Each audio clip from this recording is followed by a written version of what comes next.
Upon clicking on this video, you have agreed that the Infinit Ryda shall not be held liable for any injuries you cause to yourself or any damages that may come to your motorcycle.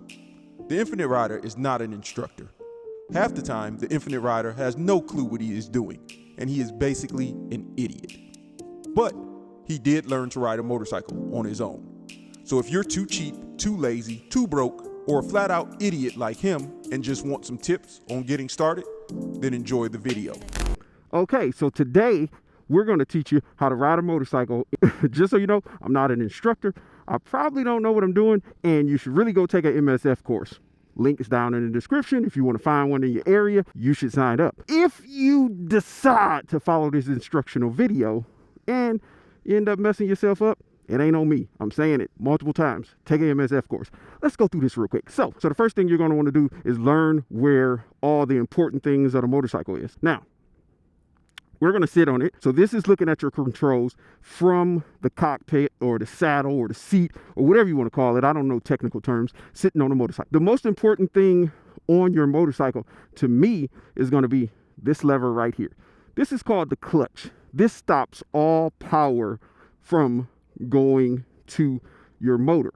So if you get in a bind, you don't know what you're doing, you just get confused, bam, pull that in, no power going to the motor. This lever is going to be your front brake lever. This is the lever that could potentially get you in the most trouble, which I'll explain that shortly. This here is going to be your start and run switch. That's off when it's pressed up.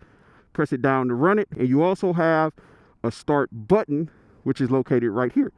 When you press that, it'll crank the motorcycle up. On this side, which is your left side, you have your shift lever. The shift lever is down there. That's how you're going to shift between the gears. Today, we are on a Kawasaki Z125 Pro. This bike has 4 gears. That's going to be kicking it down 1 time, and you're going to kick it up 3 times. Some bikes have GP shift, or whatever it's called, where the shifter is basically reversed. So you want to find that out too before you start riding. Over here, on your right side, you got your rear brake, which is only depressed down. What you want to do when you first start riding, you want to get familiar with those controls. You also have your blinkers right here, which are going to be left, right, push in and cancel, low beam, high beam, and the beep, beep, beep, beep. This here is going to be your tachometer. It's going to tell you a lot about the bike. It's going to tell you where your RPMs are. If you have an RPM gauge, it's also going to tell you your speedometer. It's going to tell you if something on your bike is fucking up. You know, you never know. Something might be on here messing up. It's going to tell you all about that, and it's going to tell you when you're in neutral. You also have this important thing right here that I'm kicking up and down. That's going to be your kickstand. You want to make sure that that is up before you start riding, but before you get off the bike, you want to make sure it's down. See? So that your bike doesn't fall over. All right, right here, we have the key. We're going to turn that key. You'll turn that key on, then you're going to want to make sure on your dash that you see some type of green light that's telling you the bike is in neutral. If you don't have a neutral light, or you got an old bike, or your bike is a piece of shit and your bike is broke or something and it doesn't work, then this is how you find out if you're in neutral. Try to push the bike forward. If it doesn't move, you're not in neutral. So you will tap that up very lightly until you feel it to where it's kind of jiggly a little, and you get a green indicator light. Once you're in neutral, let go of your clutch lever and try to roll forward. It's rolling now. That means you're in neutral. So then you're going to push this to run, boop, and you're going to press down on this button here. Cranks up the bike, right? It's running. This is your throttle. Looks exactly the same as your left grip, but the right grip turns. When it turns, you're going to get power to that motor. As long as you are in neutral, your bike will go nowhere. What we're going to do here is get familiar with what's called the friction zone. This right here is it's a friction zone thing in there when you pull it.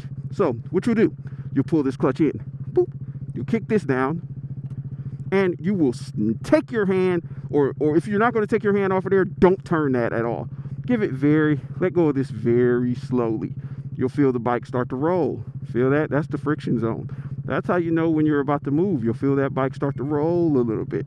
So get comfortable with that. Do that as long as you need to, till you feel comfortable with it. Then you want to try giving it very little throttle.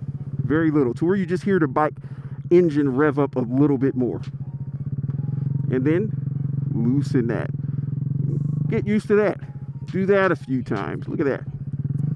Look at that. I'm doing it. It's moving. And I'm rocking back. Yeah, you feel it? You feel it? Can you feel it? I can feel it.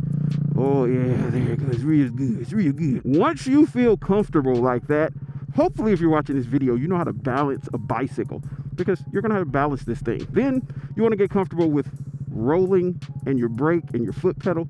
So what you'll do is you'll give it a little bit of friction, pull it in, press your brake. You'll feel it stop. That's the front brake. You don't want to press the front brake too hard because it can throw you over the bars. Give it a little bit. Pull it in, squeeze your brake. Do that as much as you need to get comfortable with the brakes. At this point, remember, I told you, take an MSF course. You'll learn a whole lot more. It'll go a lot slower. You're going to give it a little more gas. You're going to let go of that clutch till you feel it rolling. Then slightly put your feet up. Let the clutch go. See that? We're moving now. We're moving. And you're going to stay in first gear. You're going to ride it down to the end. You're going to pull it in. You're going to start to put your feet out, and you're going to start to squeeze that front brake a little bit. Yeah, so that way you get used to stopping. You're going to go a little bit more. You're going to squeeze that front brake a little bit. But then you're going to turn around and do the same thing again. And when you turn around, you're going to want to walk the bike a little bit because you're not used to turning yet. Then what you're going to do is get used to using the front brake and the rear brake at the same time. So you're going to give it a little gas, start letting go of your clutch. You're going to get it rolling. Once you get that balance, you're rolling, you're rolling, you're rolling, you're rolling. Squeeze the clutch in, press the front and rear brake at the same time. Put down your left foot, that one right there. So that way you can get some balance when it stops.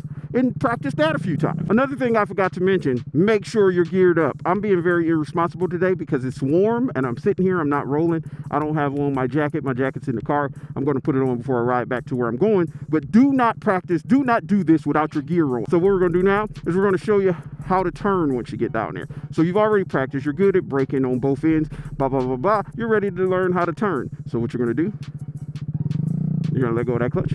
You're going to get it rolling. Now, the way you turn is not just by cutting the handlebars.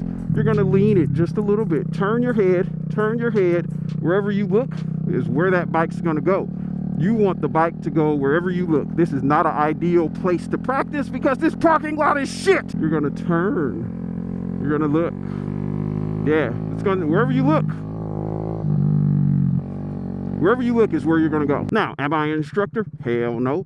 This is how I learned to ride, on my own. So if you're too cheap and you don't want to take a class and you want to do it this way, here's some tips to do so. Now, and to switch gears, we're going to do this real quickly too. You're going to go forward with everything I showed you at first. La da da da. You're rolling, you're up to a certain RPM. You pull that in, you kick that gear at the bottom up, and you let go again slowly, just like you initially did, and you'll roll right into the second gear. So practice all of those tips as much as you possibly can, and then continue to practice. Practice as much as you need to. Practice, or go take an MSF course. Again, the link's in the description for you to take the MSF course, but that's learning to ride a motorcycle in 5 minutes. If you get out there and you fuck yourself up, if you get out there and you have a real effed up day, it ain't on me, because I'm not an instructor. Half the time I don't know what I'm doing. I don't got sense, and I never took a class, but you know, I know how to ride. So get out there on 2 wheels, and I hope to see you out there. I hope you take the class, and I hope you be safe.